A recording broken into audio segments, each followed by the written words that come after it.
amigos de Desnivel. Estamos en casa de una persona que admiramos muchísimo, estoy seguro de que vosotros también, en casa de Eduardo Martínez Pisón. Eduardo, ya lo sabéis, es un sabio en el mejor sentido de la palabra. Es una persona que no solamente ha estudiado muchísimo, ha leído muchísimo, todo lo que ha leído tiene una memoria prodigiosa, y sobre todo es una persona que tiene una capacidad de interrelacionar todo lo que ha leído, todo lo que ha escuchado, la pintura, las películas, y contárnoslo, transmitírnoslo de una forma absolutamente mágica, de una forma absolutamente única, con una visión pues que profundiza, que va siempre más allá de donde van los pensamientos de la gente más normal como nosotros. Eduardo, qué bien estar aquí Eso de que es más normal. qué bien, Eduardo, estar aquí en tu casa, no sé, en este sitio lleno de libros tan mágico, ¿no? En este lugar tan especial, ¿no? Sí, estos Que, son mis otros paisajes. Sí, yo tengo los paisajes, ya sea el océano, ya sea sobre todo las montañas o las llanuras, o todo. Y luego tengo otro paisaje que es el espejo de esos paisajes que son mis libros. Por eso cuando el confinamiento, yo, bueno, pues estaba pasando una mala temporada personal y lo pasaba muy mal, pero desde el punto de vista del confinamiento me dio un poco lo mismo, porque volvía otra vez a encerrarme, a leer, a escribir y a dibujar, que es lo que me gusta. Y lo que pasa es que luego cuando nos dieron suelta por aquello de ser montaña y de montañero y poderte ir a entrenar, que decían, yo iba a entrenar el espíritu, no el físico, salí corriendo a la sierra de Guadarrama. Pero sí, lo echaba de menos, pero no me agobió de una manera excesiva el confinamiento, por eso precisamente, y porque estoy aquí con mis libros. Y todos los libros cuentan una historia, la historia suya y la historia de su relación conmigo, porque los libros es como si fueran personas, ¿no? Está ahí Quevedo o está Gastón Rodifá, está quien sea y bueno, puedes tener conversaciones con ellos. Eduardo, qué época tan dura que hemos dejado atrás. Tampoco hemos dejado atrás del todo, ¿no? Esta época que hemos vivido con la Canal Roya, ¿no? Que parece que por lo menos provisionalmente está salvada. Y además es una época en la que tú te has involucrado muchísimo, ¿no? A tus Claro, 86 años, ¿no? Casi como un adolescente, una persona muy joven, absolutamente involucrado en la Canal Roya, ¿no? pero, ¿Por qué era tan importante? bueno, primero porque era importante para mí, porque yo tengo por un lado una relación personal con la Canal Roya muy grande. Yo cuando era jovencito, para ir desde Zaragoza, que es donde vivía con mis padres, al Pirineo no podíamos ir más que en el Canfranero o en la Hispanotensina que iba al Valle de Tena, o bien hacer unos traslados complicadísimos para llegar, por ejemplo, a Benasque, no te quiero decir para ir a los picos de Europa. Entonces el canfranero que nos llevaba a Riglos nos llevaba a Canfrán, a Arañones. Y he recorrido la Canal Roya infinidad de veces, he subido muchísimas veces a la Nayet, es el pico que más veces habré subido en mi vida con el Teide, han sido los dos. Y recuerdo una de las primeras veces que iba de noche, como a las 3 de la mañana, porque habíamos salido muy temprano de un albergue que había en Canfrán y subíamos andando la carretera y después toda la Canal Roya estaba completamente nevada con luna llena. Y era esplendoroso, magnífico. Y escribí un soneto sobre aquella experiencia en la Canal Roya. Muy malo, ¿eh? Desde el punto de vista literario no era gran cosa. Pero me llegó al alma. Pero luego he conocido muchísimos más sitios. He estado en muchos valles. He estado en el valle de Rombug o he estado en los valles de Groenlandia, pero la Canal Roya es la Canal Roya. Tiene un encanto especial. Yo he llevado a mis alumnos, cuando yo ya era mayor, a punto de jubilarme. Nosotros nos jubilamos a los 70 años, los profesores, pues tendría 69 o 68, y he llevado a 30 alumnos a conocer la Canal Roya pasando por el collado que viene de Espelunciecha y que llegando hasta Canfrán. Y fue espléndido, otra vez espléndido. La Canal Roya es un lugar maravilloso, como muchos otros valles del Pirineo, y es símbolo de todos esos valles. Y entonces, por una mirada torpe y falta de cultura y de sensibilidad, se iba a interpretar que ese sitio era un solar en el cual se podía meter un paisaje industrial. No, de ningún modo, un paisaje industrial. Ahí es como si quieres hacer una estación de metro en el Museo del Louvre. No, no se puede. Hay cosas que no se pueden hacer. Entonces, por una cuestión de tipo personal, íntima, pero por una cuestión de tipo general, sobre todo, y porque es un bien universal, la Canal Roya no hay otra. Es la Canal Roya, si me la quitas, nos quedamos sin Canal Roya. Es como si se muere una persona, se acabó. No es intercambiable, pero hacer esa barbaridad, es que era una burrada. Hacer eso, yo no comprendo cómo han podido ni siquiera pensarlo. Bueno, pues lo han pensado y lo querían hacer. Y llevaba como 14 años pendiente esa idea de hacer la telecabina que iría desde Formigal hasta Astún, que son dos espacios industriales de la industria del ocio, pero muy industrializados desde el punto de vista mecánico. Y no lo habían hecho pues porque ni el capital privado se atrevía a semejante historia, ni tenía ganas, ni el capital público estaba disponible para meterse en ello. Entonces había caído, como que llueve del cielo el maná sobre el pueblo elegido, había caído una serie de millones que venían de Europa y decidieron utilizar esos millones para hacer semejante atentado a la naturaleza y a la educación, porque el paisaje es educador. Y el paisaje de la Canal Roya, yo he educado en el paisaje de la Canal Roya y sé que es educador. Entonces, era irregular, porque han cometido muchas irregularidades en ese proceso, animados entre ellos por la satisfacción de llevar a cabo semejante dislate. Estaban entusiasmados. Pero nosotros reaccionamos, yo reaccioné como profesor, que es lo que soy, aunque ya no de clases porque estoy súper jubilado, pero es lo que soy, pues hicimos lo que teníamos que hacer. Pero sobre todo ha habido algo insólito que no había ocurrido, yo creo que en la sociedad española nunca, y es que la sociedad se opusiera al proyecto y se pusiera enfrente de sus gobernantes diciendo no hagáis esta barbaridad, os estáis equivocando.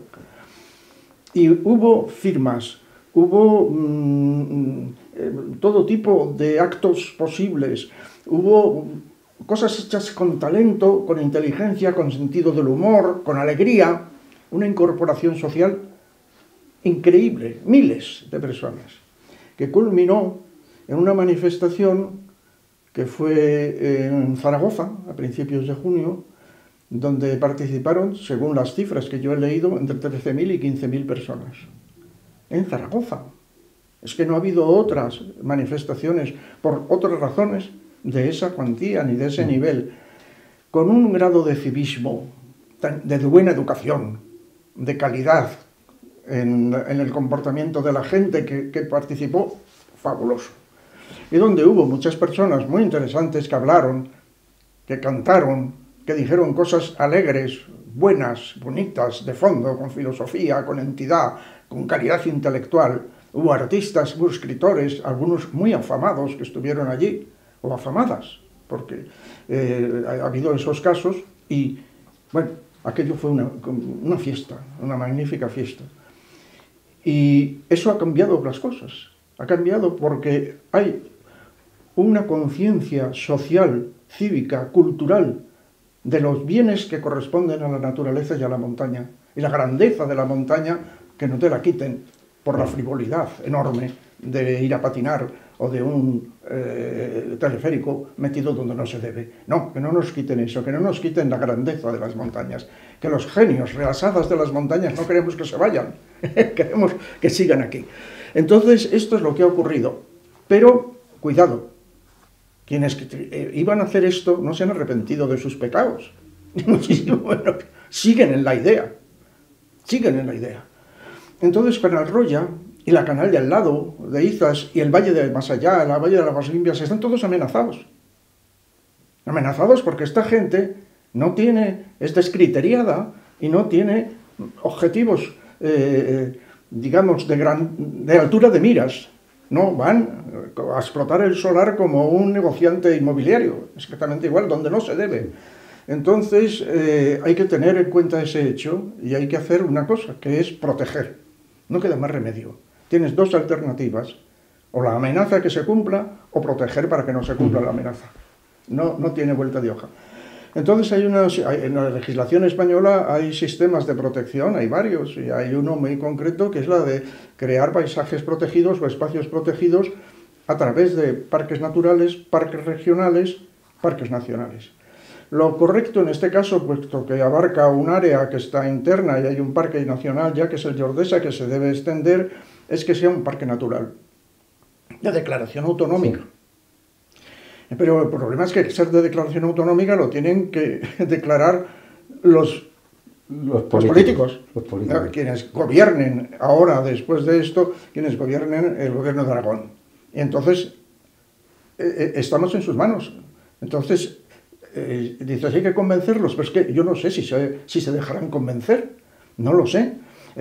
Todo el aire tiene que quieren seguir en las suyas y quieren reincidir otra vez en su error. Entonces, bueno, nosotros si hemos tenido una batalla que tenía todas las luces de ser perdida, porque tenían todo el poder y todas las finanzas y todo de su parte, y la hemos ganado, y Canal Roya no ha sido destrozada en la actualidad, pues a lo mejor ganamos también otra batalla. Hemos ganado muchas batallas. Hemos ganado batallas en el Guadarrama, en el Teide, en los Ancares, en los picos de Europa, en muchos sitios. La de Gredos. La de Gredos. La de Gredos, que fue... Acuérdate de la de Gredos. La de Gredos fue donde empezó esto, pero claro, en los años 75 aproximadamente, y primero estaba el franquismo, todavía estaba la dictadura, no había la libertad que hay ahora, ni había la democracia, ni el juego democrático, que también ha facilitado todo esto, y además éramos 4 gatos, éramos muy pocos, y aquí en cambio ha habido una manifestación masiva, cuando ya llegaba la cabeza a la Plaza del Pilar en Zaragoza, todavía estaban saliendo de la Plaza de Aragón y de la zona inmediata de esas eras y del Paseo de las Damas, estaban saliendo todavía gente que no se está de la cola.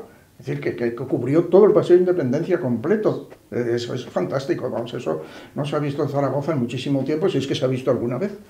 Así que, bueno, pues hemos tenido muchos frentes muy difíciles. El de Gredos era dificilísimo porque altas esferas del poder tenían intereses en la urbanización de la Covacha. Sí, era una época muy distinta, era una época con la policía, pero luego ya se dilucidó todo ya en la democracia, los albores de la democracia, cuando la UCD se enfrentaba al Partido Socialista. Y entonces allí ya empezó a jugar la democracia a favor de la conservación y del no deterioro implacable de estas cosas, cosa que no había ocurrido en Peñalara. En Peñalara, cuando se montó Valcotos y se pensó montar Monte Olimpo, que era una urbanización que llegaba a los 2000 metros de altitud, las cosas, bueno, se pararon porque se pararon. Lo paró el Ministerio de la Vivienda porque podían contaminar las aguas del Lozoya y como consecuencia el suministro de agua de Madrid, pero aquello estuvo a punto de funcionar y una parte funcionó, que fue la estación de esquí en Valcotos, hasta que en los años 90 se eliminó y se convirtió en parque natural de la Comunidad de Madrid.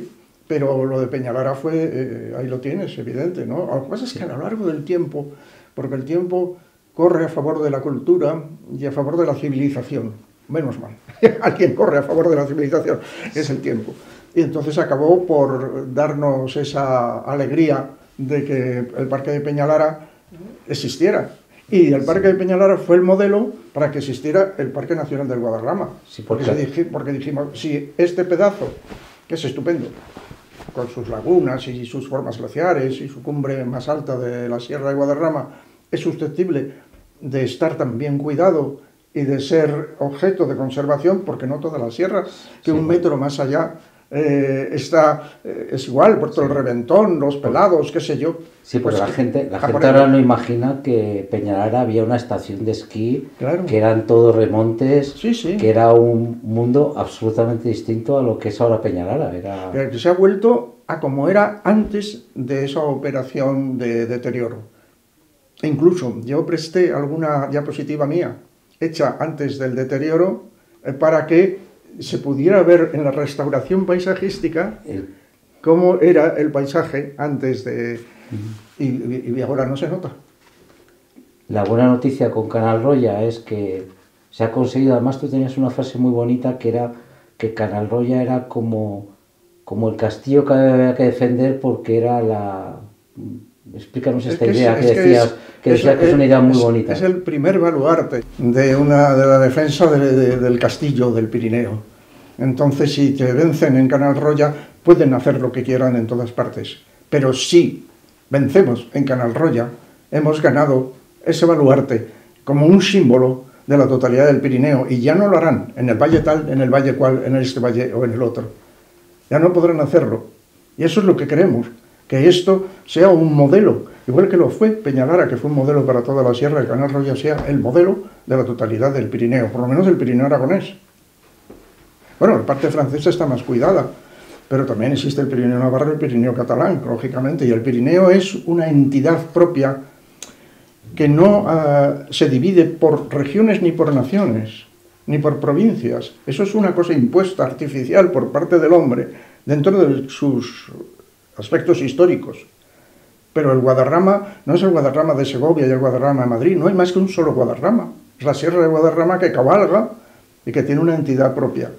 Y un parque nacional le da esa entidad, le pone como estrella geográfica, que no es ni los suburbios de Madrid, ni son los aledaños de la ciudad de Segovia. Es la Sierra de Guadarrama con entidad propia, con personalidad definida. Y el Pirineo es lo mismo. No hay Pirineo francés, sí lo hay desde el punto de vista histórico y también, bueno, porque la vertiente norteña es distinta de la meridional, pero no es... hay un Pirineo. Es patrimonio de la humanidad, no es patrimonio de... Patrimonio, es que es así. Y entonces eso es lo que hay que cuidar, y la Can Roya es un símbolo de lo que de la alternativa, de lo que se puede ser, porque en el fondo en la Canal Roya, o la actitud ante la Canal Roya, ha aclarado que hay como dos maneras sociales de ponerse frente a ella, la que la entiende como solar y la que la entiende como bien patrimonial, y hasta de dos maneras de ser persona, que siguen una u otra pauta. Y eso es muy importante. Y ha dado la casualidad, o que la historia ha corrido en esta dirección, de que los que piensan que la Canal Roya es un bien patrimonial son muchos. Esto es lo que ha ocurrido. Bueno, pues eso hay que rematarlo, hay que lograr que acabe bien, y que acabe bien la historia, siendo el Parque Natural de Canal Roya, Anayet y Partacua. La Partacua es la parte aguas, donde está la Peñatelera y todos los picos que enganchan con la zona esta luego del Ibón de Ip, de Collarada, etcétera. A mí una cosa que me llama siempre la atención es que, bueno, esta gente que al final destruye estos paisajes, o sea, no participo, pero entiendo que el concepto de naturaleza, de todos estos conceptos que estamos hablando, no los entiendan, pero hay un concepto que no entiendo que no entiendan, porque es muy fácil de entender, y es que no es rentable. Es decir, las estaciones de esquí hoy en día no son rentables. Ninguna empresa privada invertirá en estaciones de esquí porque está clarísimo que no es rentable. Es decir, hay un argumento económico que no se sostiene, es decir, económicamente no es algo rentable, y solamente se hace esto con dinero público, además dinero público que tenía otra finalidad, es decir, jamás lo haría nadie con su dinero privado, y esto al final se hace no por la propia estación de esquí, que sabemos que las estaciones de esquí son deficitarias y cada vez no van a ser más, pues cómo va el clima, sino por lo que hay alrededor de la estación de esquí, ¿no? Lo que se pretende hacer alrededor, que ahí es donde entra la iniciativa privada, ¿no? Ahí es donde está el negocio. O sea, la parte que no es negocio es lo que viene con dinero público, la destrucción, y luego esa otra parte es donde viene el dinero privado y es donde está el negocio. Ha habido dos anzuelos en el Pirineo, el anzuelo de las estaciones de esquí y el anzuelo de los campos de golf. Y alrededor de ello había un negocio inmobiliario que llevaban las inmobiliarias, que tienen nombres y apellidos. Y claro, eso es el negocio, la puesta en producción de un terreno para construir y para vender y hacer, digamos, todos los sistemas de la burbuja inmobiliaria típica. Y claro, esto es el asunto final. Pero efectivamente, este año, por ejemplo, en la Sierra de Guadarrama, ¿cuántos días ha habido de nieve? Un fin de semana, vamos, yo no sé si ha sido más. Y sin embargo, leí hace 2 días una noticia en un periódico que decía que los que intentan ser alcaldes en este momento, después de las elecciones, de los pueblos que tienen que administrar en la zona de Navacerrada, le iban a pedir a uno de los líderes políticos, que presumiblemente podría estar en el poder en el futuro, que intercediera para que la estación de esquí de Navacerrada se pusiera definitivamente salvada en funcionamiento eterno, ¿no? Pero es que es arcaico.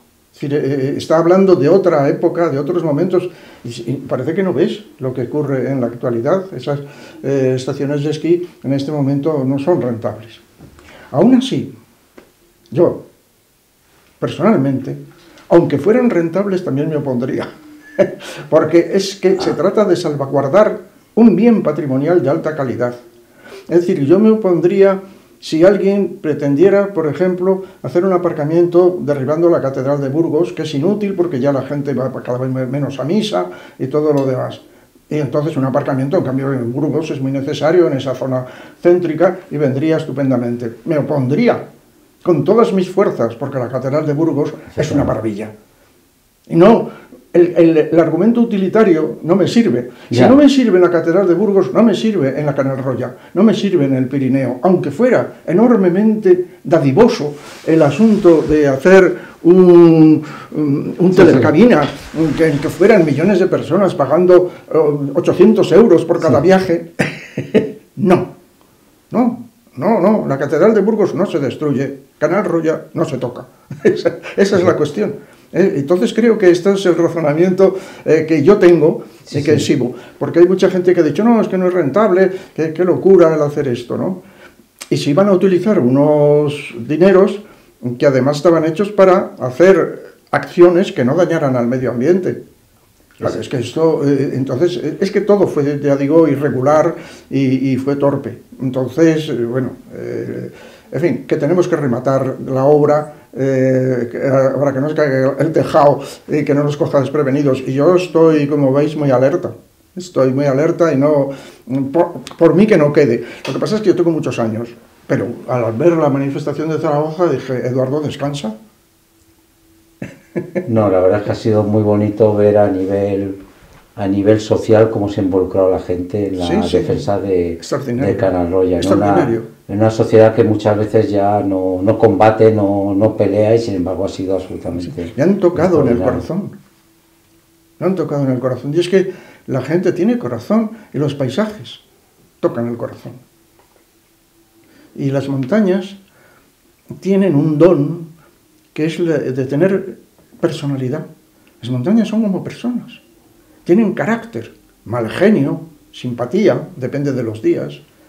Pero un pico, el Viñemal, el Balaitus, el Aneto, tienen personalidad propia y por eso tienen nombre.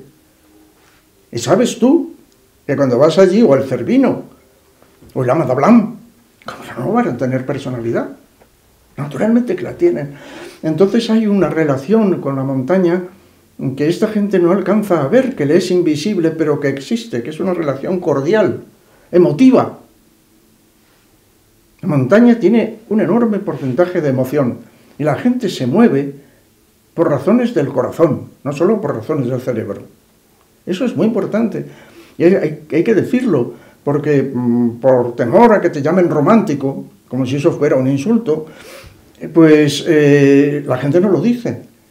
O la gente por prudencia o por pudor se calla estas cosas, pero hay que decirlas, que hay una relación emotiva profundísima con la montaña, y si no, no se entendería el alpinismo, el buen alpinismo, porque hay mal alpinismo y hay tonterías y hay cosas que uno no, como en todo hay cosas que están bien, otras que están mal, otras que están ni bien ni mal, en fin, pero el buen alpinismo, el alpinismo admirable, es un alpinismo que nace del amor a la montaña y del deseo de estar en ella y que no te puedes sustraer. Y sales y vuelves, te duchas y ya estás volviendo, ¿no? Ya estás metido otra vez en faena y viendo los paisajes del Himalaya desfilar por tus ojos. Pues a mí me desfilan los paisajes del Pirineo. Me desfilan muchos paisajes, porque no solamente son los del Pirineo.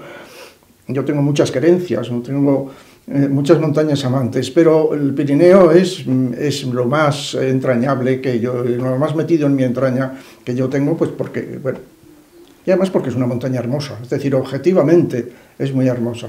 Es un intermedio entre las sierras que tenemos en la península ibérica y lo que es el mundo alpino. Entonces, pero con unas calidades, eso lo dijeron los pirineístas estupendamente, el conde Russell, Estrader, Ramón de Carbonnier, todos ellos lo dijeron muy bien. Hay una cultura, las montañas son cultura, que quien ignore el pirineísmo no se entera de nada. Quien no ha leído a Ramón de Carbonnier o no ha leído al conde Russell no se entera de nada, y el que lo ha leído es otro, porque está cargado de toda la poesía y toda la literatura. Decía Unamuno que los paisajes tienen que tener obligatoriamente un escritor que los escriba, porque si no pasan desapercibidos, pero cuando tienen un escritor ya adquieren, y porque el escritor es capaz de iluminarlos, echa un foco sobre el paisaje y le dota de entidad. Y si tienen un pintor, además mejor, y si tienen un buen fotógrafo, todavía mejor, y así sucesivamente. Es decir, la montaña necesita el arte, y el arte a su vez también necesita la montaña, porque son de esos ingredientes históricos, ¿no?, en la pintura del paisaje y en todo lo demás. Así que, una vez que estás ilustrado, la montaña también ha adquirido otros niveles. No es un mero territorio para sacar chuletas o para... No, es algo más. Y entonces eso hay que saberlo. Entonces, cuando tú manejes algo, sé prudente y sé consciente que te tienes que enterar de lo que es eso que estás manejando. No es simplemente un lugar para maltratarlo, ¿no?, como habéis hecho. Y si no se maltrata, no está bien, ¿no? No. Hay que tener ese criterio, igual que te ocurre con el Guadarrama y el guadarramismo. Hay que tener todo ese trasfondo y haber leído a Enrique de Mesa y haber leído a Antonio Machado.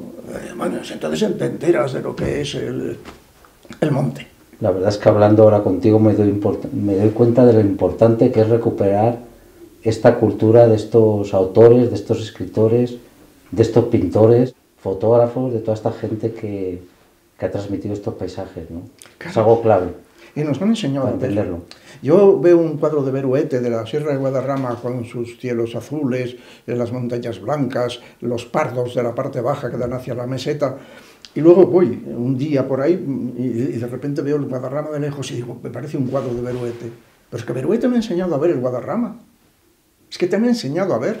Esos pintores te han enseñado a ver, y si has leído, pues eso, Antonio Machado, es que te salen los poemas de Unamuno o de Antonio Machado, hablando de Unamuno de Gredos, o Antonio Machado del Guadarrama, o de Urbión, te salen a borbotones, porque es que son la expresión de lo que es aquello. Machado tenía el gran poder de convertir los cantos que existen en el suelo en versos. Desde entonces los cantos ya no son cantos, ya son versos. Es eso. Bueno, pues si has leído lo del Pirineo y te has enterado de lo que es aquello, y has leído con profundidad y has visto las pinturas o lo que sea, no puedes juzgar a la montaña como si fuera un solar donde se puede construir o no construir en el arrabal de no sé dónde. No es lo mismo. Entonces hay que pararle los pies a los que no piensan así. Tú siempre has defendido el paisaje. Háblanos del paisaje, el concepto tuyo del paisaje, porque es un concepto muy amplio. Claro, yo el paisaje lo juzgo desde una perspectiva profesional. Yo soy geógrafo. Entonces, la geografía ha tratado mucho del paisaje y se ha dicho, incluso a principios del siglo XX se escribía que la geografía es la ciencia del paisaje. ¿Qué es el paisaje geográfico? Lo que ellos piensan es una morfología, era una configuración del territorio. Entonces el territorio se configura en forma de paisaje. El paisaje no es más que la formalización de los hechos geográficos, que han adquirido forma y como consecuencia de la forma una fisonomía. Es decir, que por un lado hay una estructura espacial, territorial, que da unas formas concretas, donde se reparten los elementos naturales, rurales y urbanos, y luego hay una fisonomía. Eso es lo que la geografía normalmente ha tratado como paisaje.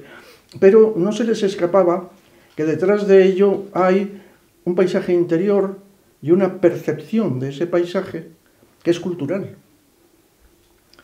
Pero es que no solamente hay una percepción, es que hay algo más.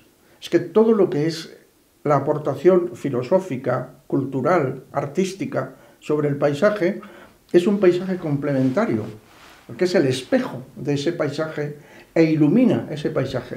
Decía un poeta francés, Jacques Prévert, lo siguiente: los paisajes leen a sus escritores. Es estupendo. Es verdad, es que una vez que se ha escrito o se había pintado un paisaje, es distinto.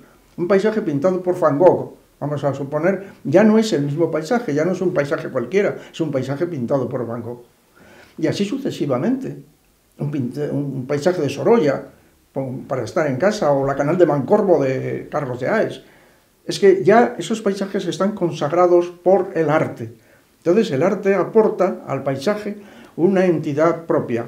Y muchas veces tú tienes el Mancorbo, lo tienes ahí, pero tienes en el Museo del Prado la pintura excelente de Carlos de Haes de 1876, y tienes dos cosas, pero las dos cosas son complementarias. Una inspiró la otra y esta otra impregna a la una.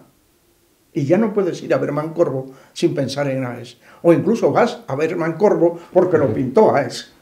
Entonces, eso es indispensable. Entonces, esa parte del paisaje, que no es la configuración estricta propia de la geografía tradicional, es lo que yo llamo la figuración.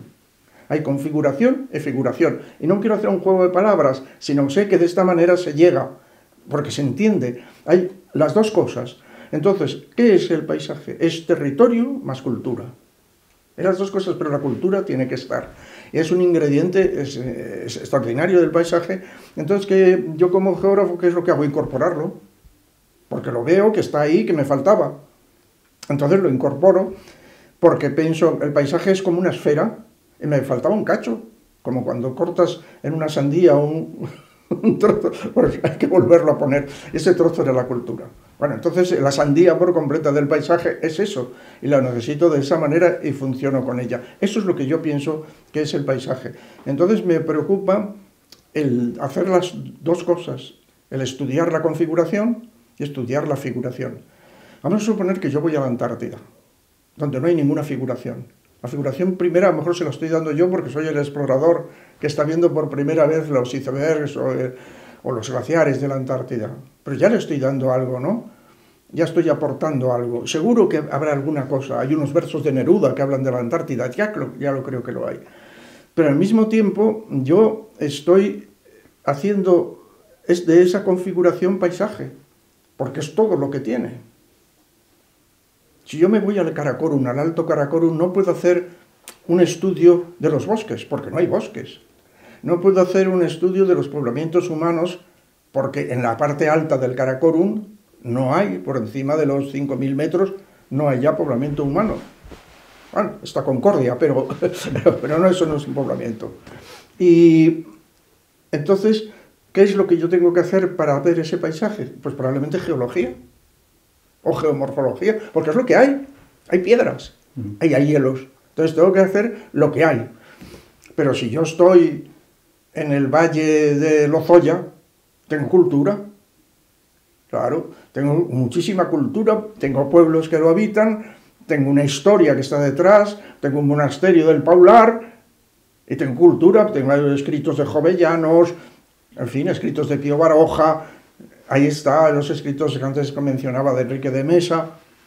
Bueno, pues es evidente que todo eso pertenece al ámbito y hay un ida y vuelta, un boomerang entre ambos constante, y yo si quiero hablar del paisaje tengo que hablar de todo ello. Es decir, que entonces si yo he ido al Karakorum y he hecho un estudio de paisaje, he hablado de las piedras, que es lo que hay, y de los hielos. Pero si voy al Valle de Lozoya a hacer un estudio de paisaje, tengo que hablar de todo. Que para ti, dentro del paisaje, el paisaje humano también es muy importante. El paisaje humano, claro. La propia construcción humana. Eso, ¿no? Exactamente. Y entonces te ocurre que, por ejemplo, en la alta montaña hay un paisaje humano que es efímero, que va y que viene, pero que es el alpinismo. El alpinismo deja a veces relatos meramente técnicos que bueno, ni van ni vienen, sirven únicamente para refrendar la actividad y para enseñar a otros por dónde se va y cómo se va. pero hay páginas magníficas y dibujos espléndidos y pinturas, pero páginas magníficas.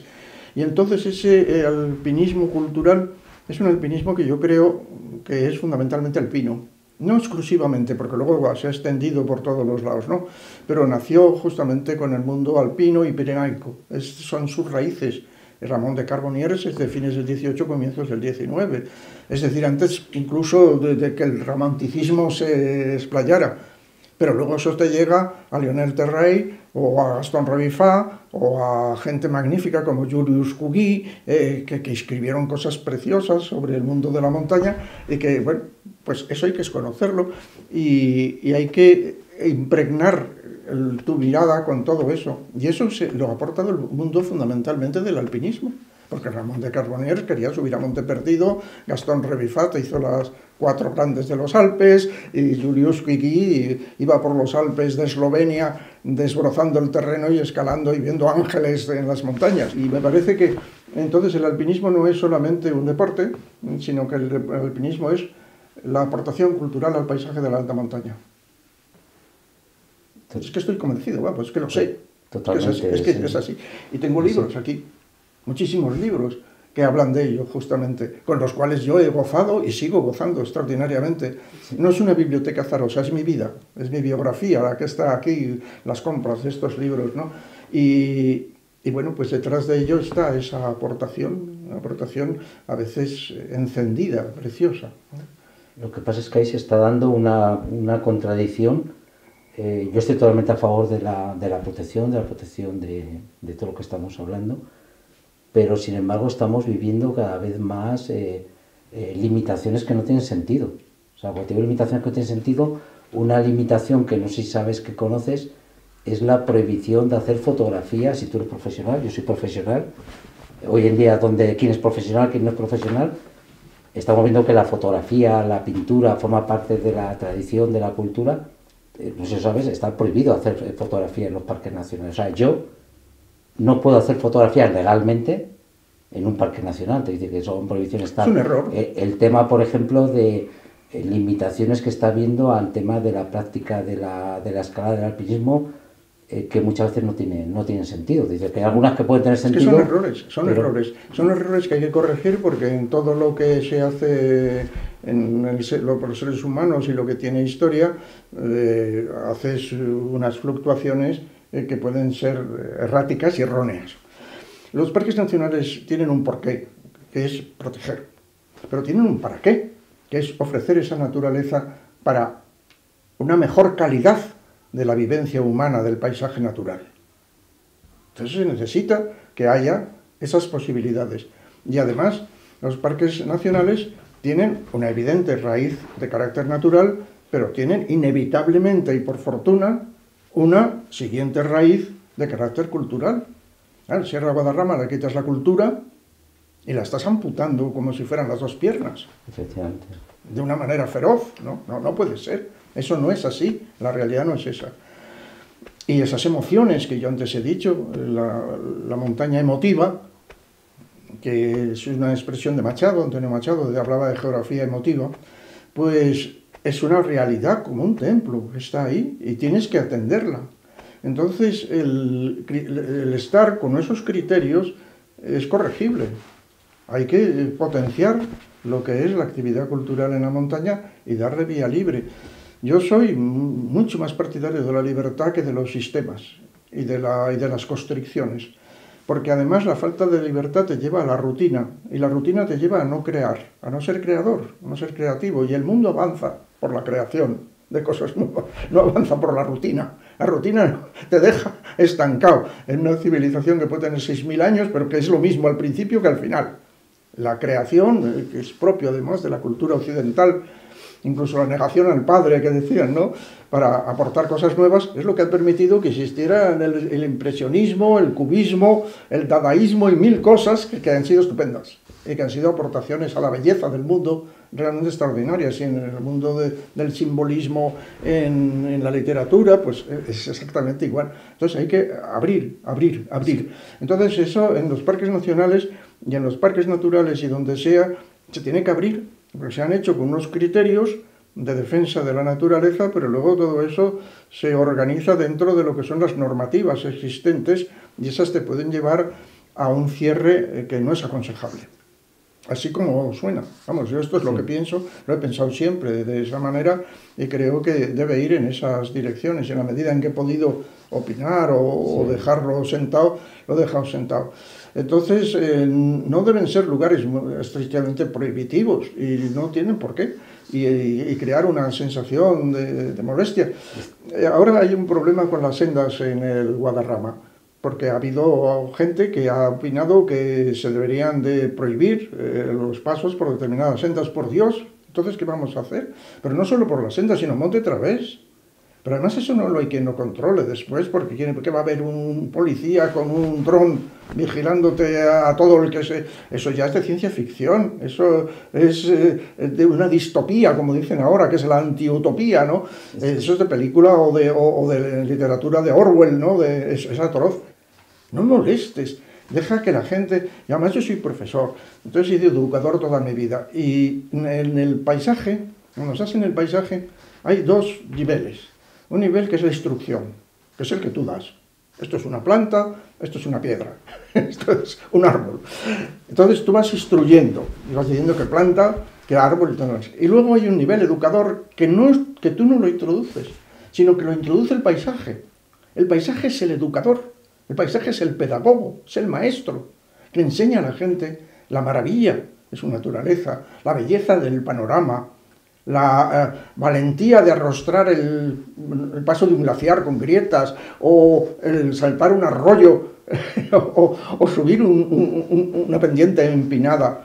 Todo eso, yo recuerdo dando la vuelta al Yelmo con mis alumnos, que hay un collado detrás del Yelmo que luego para bajar hacia el siguiente collado que tienes que destrepar.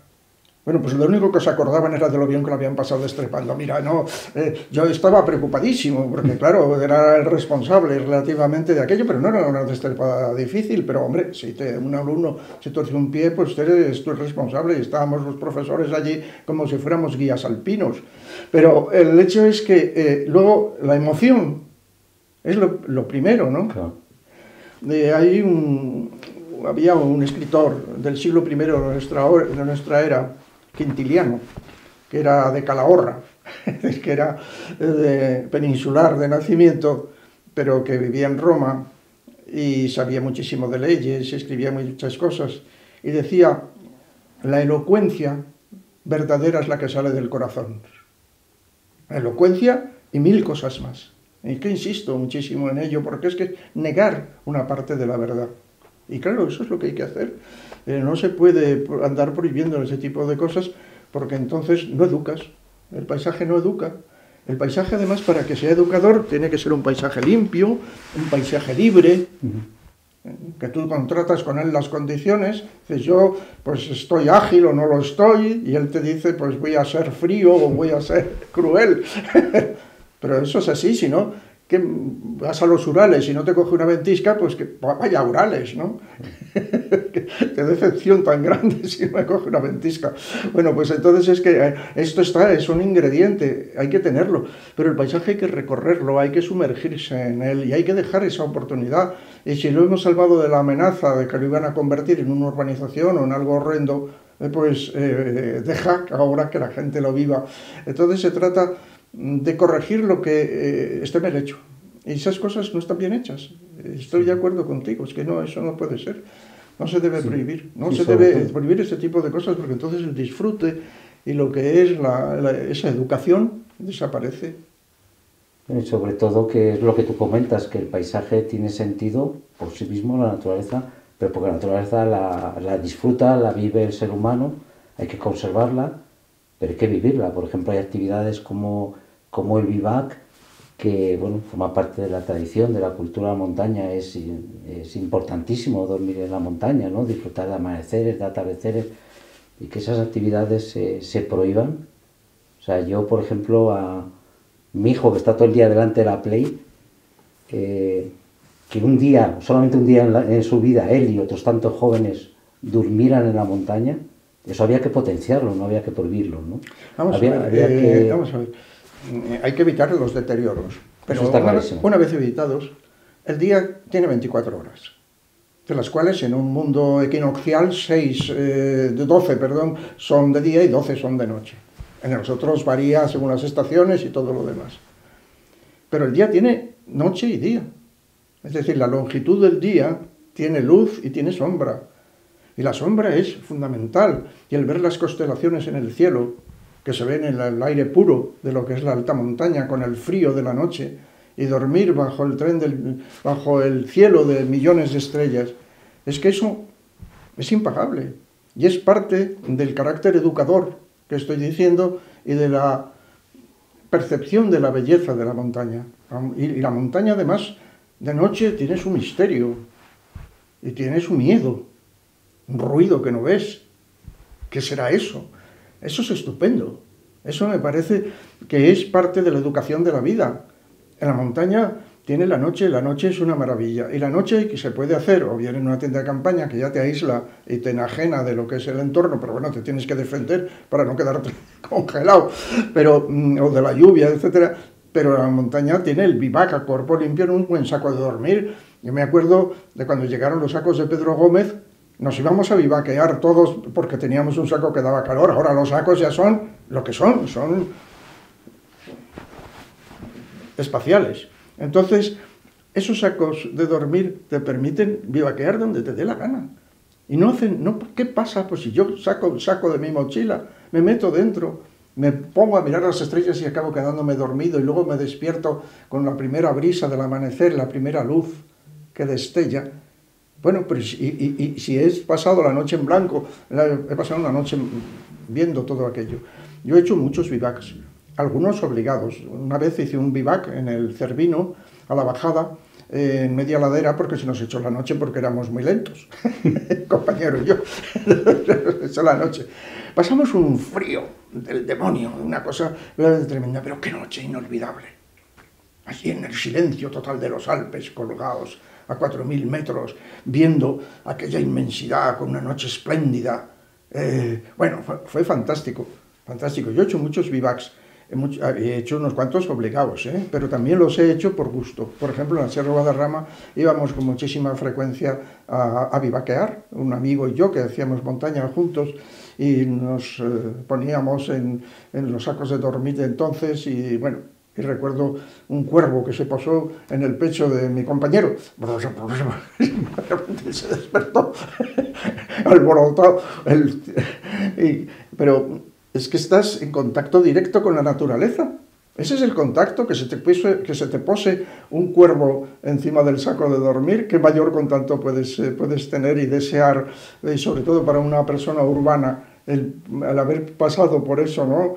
En fin, esas cosas son así. Y hay los relatos de los vivacs que te cuentan desde Humboldt, en la selva amazónica, o bien las cosas que te cuentan los relatos antiguos, que son soberbios. ¿Cómo se puede privar de eso? Sí. Es que estamos jugando a una protección del mundo y de las personas excesiva. Además, donde no hace falta. Primero, porque al mundo no le va a pasar nada y a la persona tampoco. Bueno, y aparte hay otra cosa. Vivaquear, hoy en día, había una época que se vivaqueaba, hoy en día todo el mundo quiere ir a dormir a su casa. Te quiere decir que el vivac era algo que casi habría que potenciar. Claro. No tengo que ya que obligar a la gente, pero que son tres románticos los que quieren dormir en la montaña. Vivimos en una época que la gente quiere ir corriendo, vuelve corriendo y ya está otra vez en su casa. Sí, también habría que corregir eso. Eso habría que corregirlo también. Porque la virtud de ir despacio... Claro, cuando eres ya viejo, dicen, no, quiere ir despacio porque él va despacio. Sí, eso también es verdad. Yo he corrido bastante cuando era un gamo, cuando era joven. Pero hay que ir despacio por la montaña. Yo soy partidario de ir despacio, porque si no, no te fijas, si no te enteras, no ves. No ves los detalles de las cosas, no ves las flores, no ves las piedras, no ves el riachuelo. Hay que fijarse en las cosas, en los colores, en todo lo demás. Hay que procurar inculcar la cultura de la lentitud, sin riesgo. Quiero decir, sin peligro. Hombre, si están cayendo aludes por aquella ladera hay que pasar como una bala. Eso no cabe duda, hay que procurar pasar lo más deprisa que puedas, pero y hay que llegar temprano, no puedes esperar a que caiga la tormenta o que venga por la tarde la inundación porque por el deshielo, qué sé yo, hay cosas que te incitan. Pero qué lástima, decía un escritor de principios del siglo XX, cuando estaba el alpinismo inglés en Salsa, en Chamonix, decía, qué lástima que esta gente que es tan fuerte esté en Chamonix a las 11 de la mañana cuando podrían haber pasado todo el día en las agujas viendo la maravilla. ¿Qué hacen aquí aburridos, pegados a las paredes, no? Quédate en la montaña. También están los refugios para quedarte. Es decir, que o a quedar o quedarte mientras estés a salvo y no estés jugando del tipo, claro. Porque todo depende de qué es lo que quieras hacer y qué es lo que estés llevando a cabo. Bueno, pero que quiero decir que la montaña es una maravilla y que hay que disfrutarla, que para eso está, y que se deben dar los cauces necesarios para que ese disfrute sea real, ¿no? Claro. Sí, lo que quería, vamos, volviendo un poco a la idea anterior, yo tengo la sensación de que hay un exceso de prohibiciones. Yo soy partidario de la defensa de la montaña, de la naturaleza, pero hay prohibiciones que no tienen sentido. Por ejemplo, el vuelo en parapente. El vuelo en parapente, yo entiendo que hubo una época que la única forma de sobrevolar un parque nacional era el motor, de ahí viene la prohibición de sobrevolar los parques nacionales, pero ahora, por ejemplo, está el salto base, cuando la gente, ya sabes, salta y vuela como un pájaro, que eso causa impacto cero. El parapente no causa... Depende de qué sitios. Claro, hay sitios en que no. Hay sitios en los cuales la visión del parapente puede perturbar la visión del cielo, que es excelente con sus aves y con sus nubes y tal, y te puede quitar esa grandiosidad que tiene el cielo porque ves a un personaje con unos colorines que está saltando. Y luego hay sitios donde hay llaves, ¿no? Donde hay llaves que les puedes interferir. Entonces, salvando todas esas cosas que son perfectamente objetivables, el parapente pues se puede hacer, porque el parapente es volar, el parapente es una experiencia, la experiencia del hombre volador, ¿no? La experiencia de Ícaro, y como consecuencia de eso, la experiencia de un mito, ¿no? Del mito del hombre que vuela y que vuela, en fin. Pero como eso hay muchas otras cosas, ¿no? Que se pueden evitar, que se deberían evitar el andar con excesivas constricciones, creo yo. Y luego hay otras cosas que sin embargo se dejan y que serían perfectamente evitables. Y luego hay cosas que no hay quien las controle. Porque es tal la masa humana que las practica o tal la... Y luego también, yo ahora que estoy viviendo bastante en el valle de Líbana, al pie de los picos de Europa, veo también otro tema de la protección de los espacios naturales, la relación con la gente que vive en el entorno, ¿no? Es decir, que estas prohibiciones, estas constricciones, a veces no ha habido un buen diálogo con la gente local, que la gente local es la que realmente ha protegido estos espacios, la que muchas veces ha mantenido el espacio como es. Y a veces se los han cargado también, ¿eh? A veces también, sí, pero... Que no hay que idealizar todo porque se han llevado bosques por delante a lo largo del tiempo pues para sobrevivir, como es lógico, y para hacer leña o lo que sea, pero el uso está ahí. Los 3 macizos de los picos de Europa englobaron dentro del Parque Nacional a pueblos. Ahora está totalmente desaconsejado y prohibido. No se puede englobar ni a pueblos ni a áreas que estén en productividad intensa porque lo impide la ley y porque lo impide el plan director de los parques nacionales. Entonces no se pueden hacer. Pero entonces se hizo y eso trae consigo un problema. Tú no puedes aplicar a la Puerta del Sol una legislación que está hecha para la cabra montés, porque sería un disparate. Y a la inversa, no puedes aplicar a la cabra montés una legislación que está hecha para la Puerta del Sol. Entonces, si metes pueblos dentro de lo que es la legislación del Parque Nacional y la legislación para las cabras monteses, pongamos por caso, o para el sarrio o para lo que quieras, entonces estás introduciendo algo que chirría, algo incómodo para unos o para otros. Es decir, eso tiene que tener unos planes urbanísticos, unos planes de otro orden, de carácter sociológico, económico, agrario, productivo o improductivo o lo que sea, pero distintos a lo que es la legislación de un parque nacional. Y si no, va a chirriar. Entonces, en el caso de los Picos de Europa, chirría más. Aquí, por ejemplo, en la Sierra de Guadarrama, todo eso se evitó. No se metieron, entonces se perdió una gran cantidad de espacio posible. Pues sí, pero claro, también han evitado muchísimos conflictos. Y luego, si no hay complicidad entre la gestión del parque y los habitantes de la zona, y sobre todo en las áreas que tienen uso, cuando bajas un poco de la montaña, pues entonces vas a tener conflictividad permanente.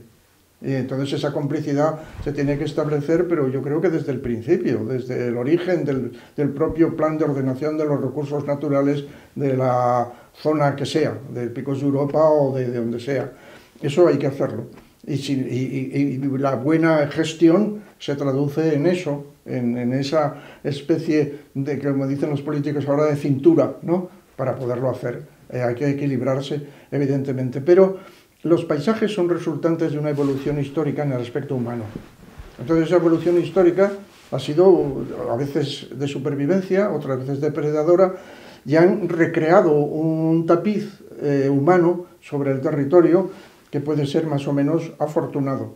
Pero no siempre, no hay que idealizarlo, también tiene sus partes posiblemente negativas o lo que sea, de explotaciones mineras, de lo que quieras, que ha habido en un momento determinado, porque la historia va sucediéndose con criterios y con opciones y con intereses distintos a lo largo del tiempo. Entonces todo eso el paisaje lo hereda. El paisaje es un documento en el cual hay muchas escrituras superpuestas. Sí. Y no todas las escrituras son buenas. Quiero decir que si, por ejemplo, sobre un poema medieval ha habido un tonto del siglo XVIII que ha escrito después una bobada, pues ha tapado la escritura medieval en el mismo pergamino y ha puesto sus bobadas del siglo XVIII. Entonces eso te puede ocurrir y en el paisaje exactamente lo mismo. Entonces hay que ser como muy objetivo en ese sentido, para responder a ello. Lo que pasa es que el habitante vive allí, ese es su predio, esos son sus recursos, y esa es su vida. Y una vida que se debe prolongar en el tiempo. Y hay que dotarle de servicios, hay que dotarle de cosas de calidad, y para que pueda seguir viviendo como en el siglo XXI. Entonces hay que manejarse en eso y no tener ópticas, digamos, cerradas exclusivamente en un tema o en otro. Y sobre todo si tienes ópticas para las cabras, no las apliques a las personas. Y si tienes óptica para las personas, no las apliques a las cabras. Y que hay que saber que el mundo es natural, rural y urbano. Y que es así. Y que hay que mezclar y saber tener, con inteligencia, mantener las tres cosas. Y que no se vaya a malograr además el espíritu de la conservación de la maravillosa naturaleza de los Picos de Europa por un conflicto con los pueblos que se puede evitar. Es que, ¿qué son los Picos de Europa? Es que los Picos de Europa no son lo que dice la ley. La ley habla de una serie de ecosistemas representativos y en el caso de las montañas cantábricas, del ecosistema atlántico español. Entonces, no es eso. Los Picos de Europa son una osamenta de rocas calizas extraordinaria, con una potencia fabulosa, mordidas por los hielos, mordidas por las aguas de lluvia y por el karst, que dan lugares tan fantásticos como el Naranjo de Bulnes, o Picurriello, o el Cornión, o lo que quieras, o la Peña Santa. Esos son los Picos de Europa por antonomasia, que tienen sus pies protegidos por una serie de bosques preciosos y por praderas maravillosas, y que se cubren de nieve en las partes altas durante una parte del año. Pero no olvidemos que los Picos de Europa son los Picos de Europa, los picos. Los de Europa lo dejamos, son los picos. Entonces estamos en una indefinición o en una mala definición de lo que son los Picos de Europa y hay que corregirla. El protagonista de los Picos de Europa, cualquiera que le preguntes que pase por allí, te dirá que es el Naranjo de Bulnes o te dirá que es Torrecerredo. No te dirá que es un pueblo de abajo.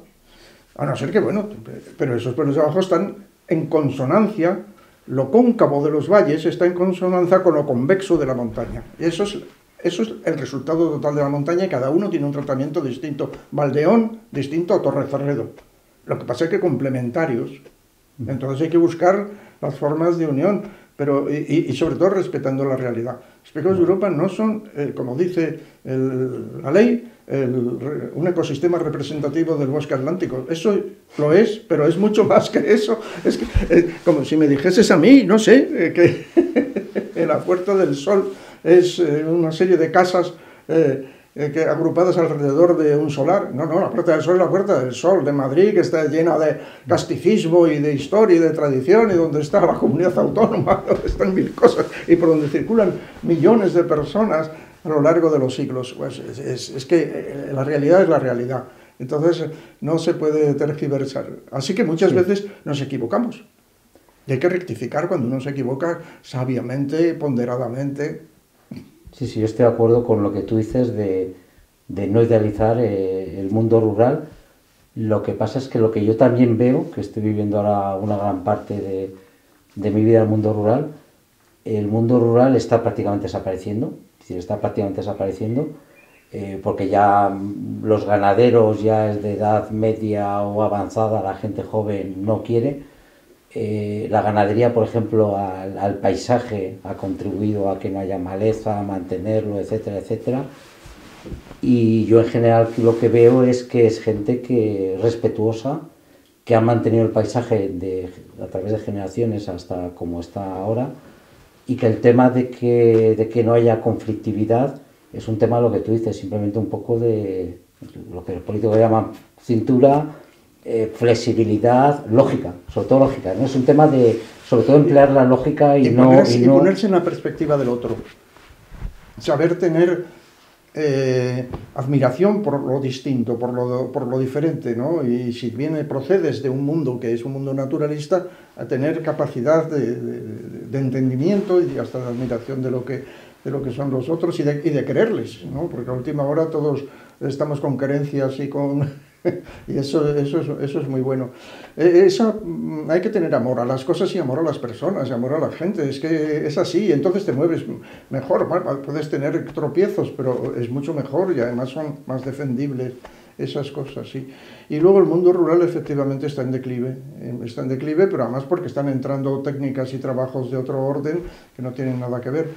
Pero bueno, el tiempo muda. Pero eso va a causar también un impacto en el paisaje, porque al final el paisaje es todo. El paisaje lo cambia, pero lo cambia a veces para bien. Quiero decir que hay sitios que, por ejemplo, se han despoblado y se han colonizado por abedules, ¿no? Y de los abedules han salido después hayedos, porque el abedul es pionero. Pero entonces acabas teniendo un bosque cada vez más naturalizado. El hecho aquí, en la Sierra de Guadarrama, de que no se hayan carboneado los montes de roble, cuando tú subes hacia el puerto de Navacerrada, nada más pasar el pueblo, y haces unas curvas que van subiendo, eso yo he conocido que eran matojos, aclarados y tensos, pero muy castigados, tremendamente castigados. Ahora son unas arboledas, y empieza a haber árboles con un porte magnífico, son bosques ya, son monte y bosque. Entonces, quiero decir, ha desaparecido una forma de acción y de que tenía un paisaje determinado, que era el rebollar muy castigado y tal, para convertirse en un rebollar verde, y en pardo en el otoño, qué sé yo. Las cosas cambian y no necesariamente cambian para mal, sino que pueden cambiar y ser de otra manera con el cambio, pero también para bien. Y eso es una cosa que es necesaria. Antes no era necesario proteger las montañas. No, es que yo he ido solo por las montañas y no había ninguna afección notable externa. Y ahora es necesario porque si no se la comen. Es que es así. Entonces todo esto va cambiando y bueno, yo he subido al Aneto a lo largo de mi vida varias veces y yo creo que siempre he subido solo o con amigos, pero ahora si quiero ir tengo que ponerme en una cola que es igual que la del escalón Hillary en el Everest, entonces, para pasar el paso de Mahoma. Entonces me rechaza Y yo no, a mí se me ha echado de muchos sitios con las urbanizaciones, con ciertas industrializaciones del espacio, que yo iba y estaba muy cómodo. El Ibón de Espelunciécha, del cual iba yo, que era una delicia, estaba lleno de sarrios, estaba lleno de plantas preciosas, de hierbas y de flores, y ahora pues es un sitio lleno de elementos mecánicos, remontes, pistas, construcciones y tal. Y pues a mí me han echado de allí. Evidentemente irán otros y irán a hacer cosas para ellos muy interesantes y para mí nada interesantes, pero bueno, el hecho es que siempre hay cosas que van variando y que van variando unas para mal y otras en cambio para bien. Se cuidan mucho más los bosques. Yo veo las fotos de muchísimos sitios de fines del 19 y principios del 20, este país estaba desarbolado, España estaba desarbolada. Y ves hoy en día hay unas frondosidades, pese a los malditos que hacen los incendios, ¿no? Es un país que se ha forestado. Entonces, me parece que como que eso es natural. No, no es natural. Eso pertenece a un proceso en el cual lo social y lo económico y la acción técnica han tenido muchísimo que ver. Y en la Sierra de Guadarrama te pasa también. Lo ves con los documentos antiguos, cómo estaban las cosas y cómo están. Entonces, significa que determinadas pérdidas de formas de hacer las cosas o determinados despoblamientos, hay que tener en cuenta, porque tú eres más joven, que yo he conocido después de la guerra una España rural medieval, en gran medida que es la España de Antonio Machado, la que cuenta en los poemas, una España arcaica, dura, hambrienta, y esa España rural donde no había llegado muchas veces la luz eléctrica, donde había mucho analfabetismo, donde había mucho apartamiento, malas comunicaciones, bueno, sitios que tenían médico, pero otros sitios no los tenían, en fin, pues se ha ido, como es natural, porque ahora no estamos en los tiempos de antaño, ni de Felipe II, ni de Franco, estamos en otros tiempos y el mundo es distinto, ¿no? Entonces hay cosas que también cambian, hay despoblados de poblados medievales. Pues ¿qué pasa? Pues no pasa nada, que en la Edad Media se pensó que aquello era útil y se podía vivir y después se vio que no y la gente se marchó a otro lado. Pero en todo ello no siempre todo es bueno ni todo es malo. Entonces hay sus cosas, pero hay que aceptar los cambios del mundo, porque si no vives en estado de angustia total, en una especie de ansiedad completa que no viene a cuento. Entonces esas cosas en Liébana o en otros lugares, los picos de Europa pasan, pero también tendrán sus compensaciones en otro orden de cosas. Créeme que seguro que hay cosas buenas. Yo he visto allí debajo de la canal de Mancorbo que había una serie de majadas. Sí, hay unas invernales allí, hay unas invernales. Están colocadas en la canal de Mancorbo, sí. Y ahí es posiblemente que, estando más activas de lo que están ahora, porque yo las vi inactivas ya, es donde iría Carlos de Aes con sus dos discípulos a pintar y se alojarían en alguna majada, porque ellos tuvieron que subir en mula o andando. No pueden, porque ahora hay unas pistas que te permiten acercarte con el todoterreno, pero es evidente que tuvo que ser así, y entonces aquello tendría otra contextura, otra vida. En el cuadro de Aes hay un rabadán, que está un pastorcito, que está metido en la parte de abajo, que apenas se ve, dentro de una manta a cuadros, y está como echando la siesta, o dispuesto a dormir porque está atardeciendo. Pues seguro que estaba durmiendo allá al lado de las vacas, estaba vivaqueando. Entonces aquello pues era otro mundo donde fluía, ¿no? Pero en fin, las cosas cambian también en esos años del siglo XIX. Estaban las guerras carlistas, es decir, el paisaje estaba desprovisto de atractivos para ser visitado con facilidad, y las cosas van cambiando. Y entonces lo que pasa es que hay que intervenir. Es decir, no te puedes quedar con los brazos cruzados. Y cuando observas algo que con criterio, con solvencia, observas que puedes considerar que es un error, hay que intervenir. Hay que dar tu versión de las cosas y procurar influir en ellas, ¿no? Eduardo, un tema ahora que está a total actualidad, que es el tema del lobo en los espacios naturales. Muchos años les preguntaron a unos americanos, que no me acuerdo de los nombres, pero eran gente egregia, qué es lo que les parecía el oso en determinadas montañas en que no existía previamente ese oso y se había o corrido o introducido, no lo sé. Y entonces había la actitud de un ganadero, exterminarlo. La actitud de un cazador, buena caza. La actitud de un excursionista, peligro.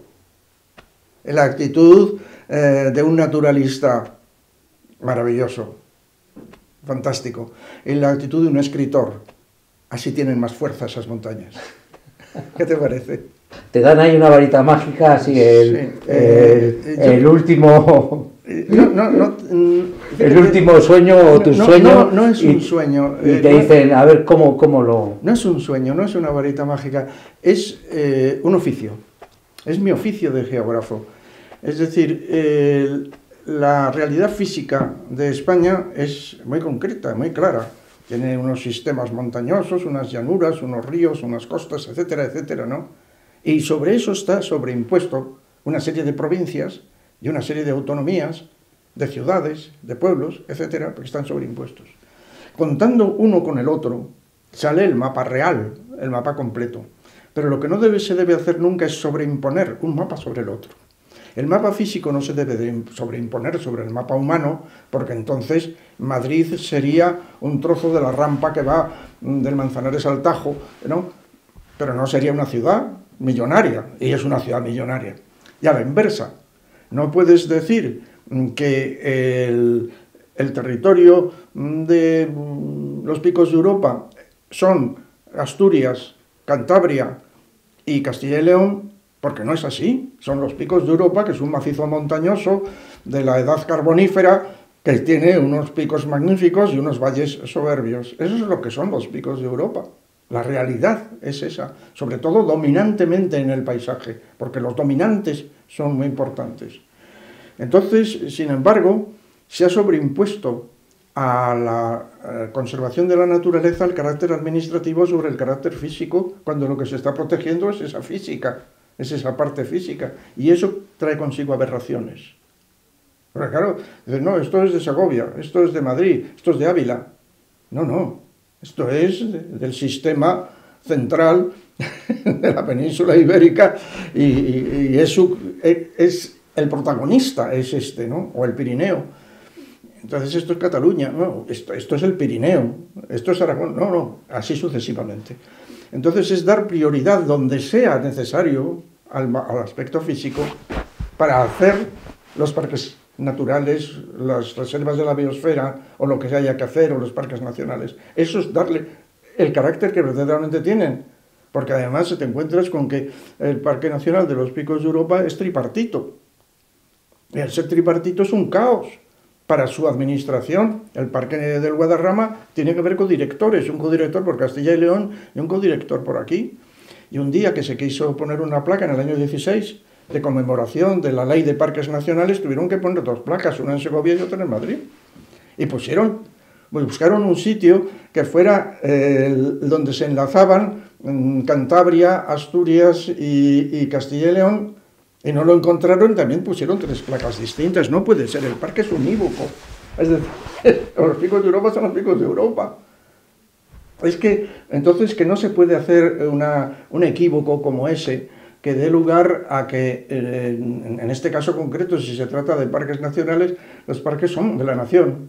Y no puede ser que la gestión sea una gestión meramente autonómica, nombrando al director y al presidente del patronato. Con lo cual, incluso en Canarias son los cabildos. Entonces eso se desmenuza, se atomiza, se convierte en átomos. Es como si coges una máquina, una moto, que te gustan mucho las motos, la empiezas a machacar y por un lado está una rueda, por otro lado el manillar. No, eso es una moto, esto es una moto. Entonces con manillar, ruedas y todo lo demás, y un motor y anda. Pero es la aplicación de un criterio geográfico sensato, a Dios lo que es de Dios y al César lo que es del César. Sí, de pensar que además es patrimonio de la humanidad, ¿no? Claro. Que estamos hablando de algo que no es de... Claro, es el patrimonio natural de la humanidad, es nuestro patrimonio. Pero hay que hacer también un esfuerzo de cultura para que se aprenda que el patrimonio natural es tan valioso como el patrimonio, digamos, histórico. Se valora más un palacio o una iglesia, que pueden ser mayor o menor envergadura, con más espontaneidad que se valora a un espacio natural. Cuando yo antes, al principio de esta conversación, he dicho que sería un daño a cometer una barbarie con la Catedral de Burgos, lo he hecho adrede, pensando en que la gente es más sensible a comprender una destrucción de un hecho humano que a comprender la destrucción de un bosque o comprender la destrucción de un espacio natural, que necesita una mayor aculturación. Eso significa que desde el bachillerato debemos de introducir cultura naturalista. La cultura que hay en la sociedad española es fundamentalmente cultura de letras. Y está muy bien, porque hay Manifest, está Góngora, o bien en el arte está Velázquez, está perfecto, no vamos a quitar nada, pero que hay que añadir también la cultura naturalista, que hay muy poca. Y la gente no lo sabe y hay que inducir en ese sentido, y para eso hace falta mucho campo, mucho monte y mucho contacto con la realidad. Y la gente dice, no, es que yo aprenderme las plantas o aprenderme las piedras... No es... Tú te llamas Darío, yo me llamo Eduardo y nos conocemos. Si yo frecuento un sitio determinado, acabo ya sabiendo cómo se llaman los elementos que lo componen.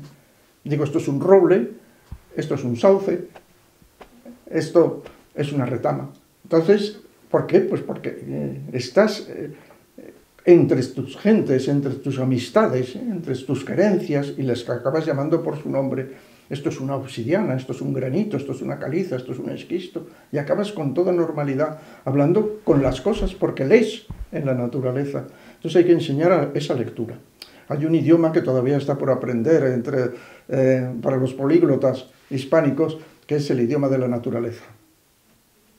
Muchas gracias, Eduardo. Gracias a ti. Estaríamos hablando hasta el infinito, pero hay un momento en el que la verdad es que hemos aprendido un montón y nos has enseñado y nos has inculcado, y un lujo como siempre poderte hablar, Eduardo.